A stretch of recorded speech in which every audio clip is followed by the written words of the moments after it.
వారిని రాళ్ళు పట్టుకొచ్చి తాళాలను ఇరగొట్ట చూస్తున్నారంటే పిల్లలంతా చాలా ఫైర్ మీదే ఉన్నారు కదా. మరి వీళ్ళందరినీ లోపటేసి వలన బంధించి పెట్టి రాయట్లా.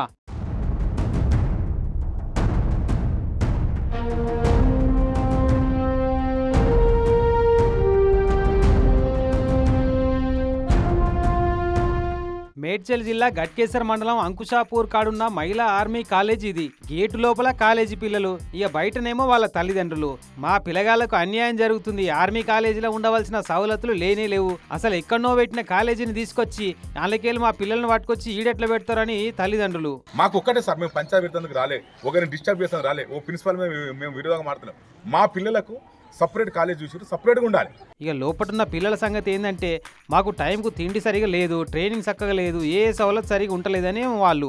మేము ఇప్పుడు ఫస్ట్ ఇయర్, మాకు ఇక్కడికి వచ్చిన కాడ నుంచి ఎన్నో హోప్స్ తోటి వచ్చినాం ఈ కాలేజ్కి. కాకపోతే ఇప్పటి వరకు మాకు డిఫెన్స్ క్లాసులు జరగట్లేదు.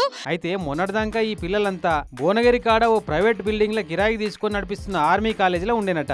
ఏ వీళ్ళకి చెప్పక చేయక ఆడ కాలేజీని ఖాళీ చేపించి గట్కేసర్ కాడున్న ఈ కాలేజీలో పడేసిరట. సరే ఏడైతే ఏముంది అనుకుందామంటే ఇలా తిండి లేదు, నీళ్లు లేవు, నిప్పులు లేవట.